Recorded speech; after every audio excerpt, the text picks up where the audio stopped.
crime wave in Gotham. Other breaking news. Water.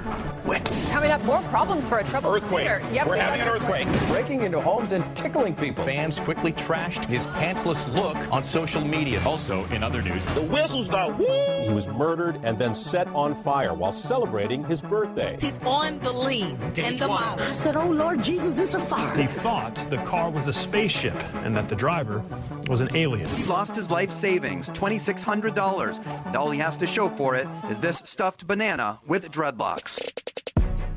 Welcome back to the Bernstein and Goff Show. It is time for In Other News, sometimes sportsy, sometimes not so sportsy. I'm going to start off sportsy for you. This from the Sports Business Daily Journal. All right. Bob Costas has cited his own dampening enthusiasm for football as the main reason he will not be an on-air host for NBC's pregame show at next month's Super Bowl. Quote, the decision was mutually agreeable, and not only do I not have a problem with it, I am actually happy about it, he told the Daily via email. I have long had ambivalent feelings about football, so at this point it's better to leave the hosting to those who are more enthusiastic about it.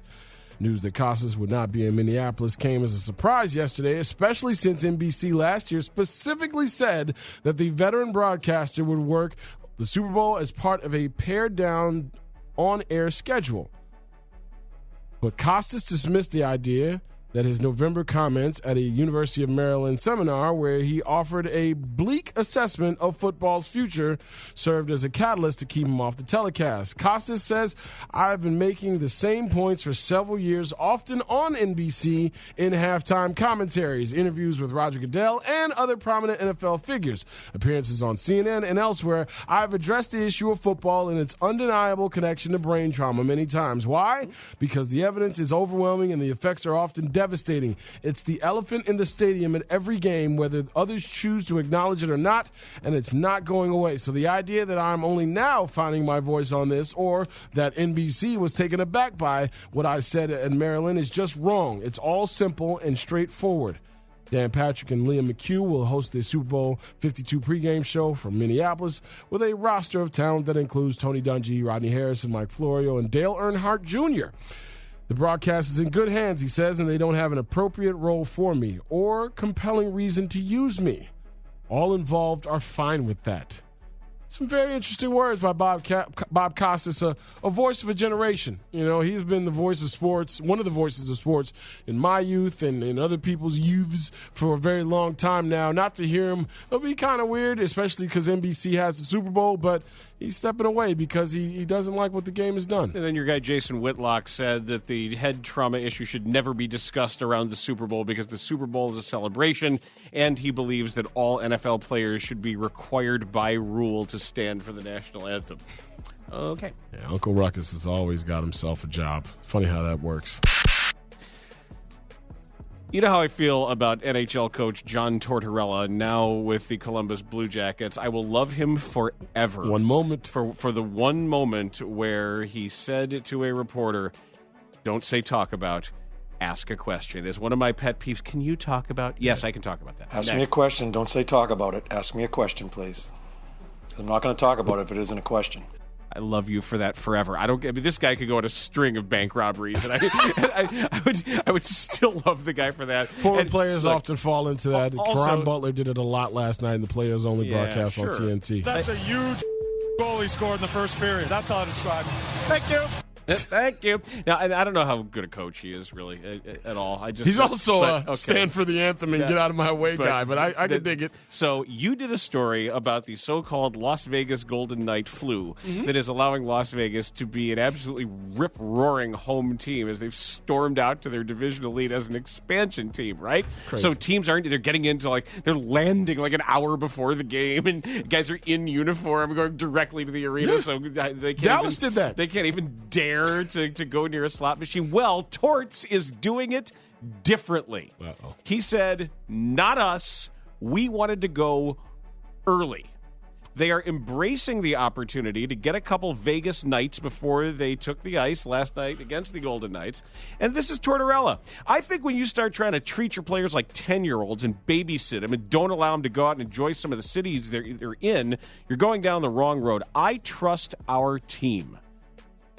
He said it's the perfect time for a kind of team function. His players agree. It's about bonding time. It's about good faith. They are, he said, rather than staying in some remote hotel, the Jackets are holing up on the Strip. The annual rookie party is held on the trip. And Captain said, I think we respect him for that. That's Nick Foligno. We're not babysitting here. It's the NHL. We're grown men. You work hard so you can enjoy your life. He just appreciates that. And Tortorella, he says that boys need to have a little fun. Now we're worried. Are they in shape? Are they taking care of themselves? Not me. I want them to go out. I think playing guilty is a big part of being a really good player in the National Hockey League. There's this and that. Holy crap, you can't have a beer or something like that. That's going to dehydrate you. Let them have a little fun. Let's have some personality. So it's a long year. We ask a lot out of them. We have an opportunity to let them see a different city, new in the league, and it's Vegas. I know that. I trust our team. I hope they're ready to play when we drop the puck on Tuesday. They dropped the puck on Tuesday. What happened? They lost 6-3. Of course they did. I was waiting for did they play or not. Of course they did. I was getting to that. But, yeah, what do you think's going to happen? Yeah, they surrendered 3 goals in the second. They're an expansion team that are waxing people because they come in and party and think they can skate drunk. I just love the fact that Tortorella is like, screw this. We're turning into the torpedo before it can arm itself. Hey, man, enjoy yourself. Yep. I'm not going to pick it apart. We sucked. And we sucked at a time that you can't suck. Torts. All right, Dan, the NFL is torts. The NFL is talking to people like you and me. A few years back, I think I hashtagged it concussion arms, the fencing response whenever a guy gets hit out there on the field and all of a sudden his arms shoot into the air, or when we see a guy just go numb and his limp body falls to the ground. Well, the NFL put out a statement. And I think it's talking to people like you and I. This is from Will Brinson's Twitter feed. We urge restraint among those who attempt to make medical diagnoses based upon the broadcast video alone. Evaluation for a concussion requires not only an analysis of the broadcast video, but an examination performed by a medical team familiar with the player and the relevant medical history. Review of this case confirmed, talking about the Cam Newton case, review of this case confirmed again the vigilance, professionalism, and conservative approach that is used by our NFL team medical staffs and independent medical providers. Each of these medical professionals is committed to the best care of our NFL players and is not influenced by game situation or the player's role on the field.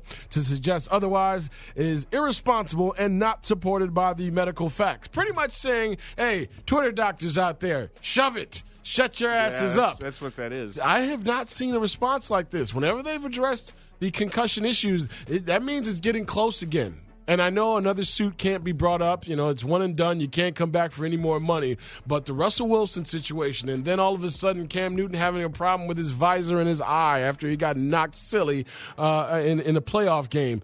The NFL is getting touchy again when it comes to concussions and these crazy hits. And they don't put out statements like this often. But the first graph. Shut your ass up, Twitter MDs. Pretty much.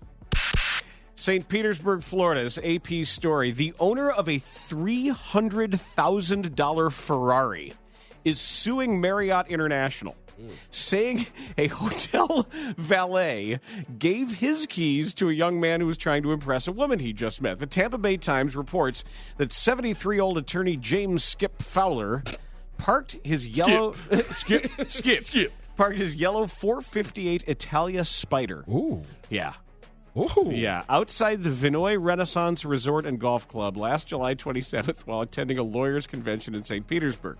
There, the 2014 Ferrari remained for more than 12 hours until Levi Miles, then 28, showed up. Miles said he told the woman it was his and demanded the keys, telling the valet the ticket was in the car and he'd bring it back. He never did. The two sat in the car for quite a while, according to a St. Petersburg police report. Eventually, the valet said he stopped paying attention after he figured he wasn't getting a tip. Miles drove off with Chloe Rimmer in the passenger seat until an officer stopped him for driving without taillights. The police report noted the driver had, quote-unquote, difficulty handling the car, that cocaine was found on the center console, and that Rimmer had marijuana in her purse. Go Hawks! It gets better. He doesn't know how to turn on the lights because the car is too damn expensive. He doesn't know how to drive it, and he's got coke and weed on him. Let's go. Miles told several stories. Then he said he just met Rimmer. She asked if the Ferrari was his. Yeah, that's my car, he said. He told her. I was just trying to impress the girl I just met at the Vinoy, he told officers. But Miles says he's innocent of grand theft because the valet gave him the keys. He also faces charges of cocaine possession and habitually driving with a suspended or revoked license. Rimmer faces a charge of marijuana possession.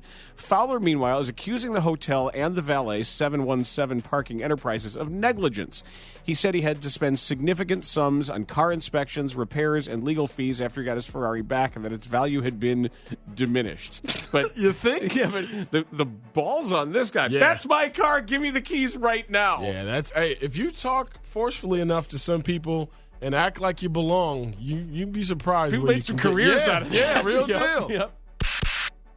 And this isn't, I don't know if this is in other news worthy because it happened right here and it's more of a be careful. But this morning, and I saw a couple of people here that work at the station in the traffic department threw up some social media posts about it.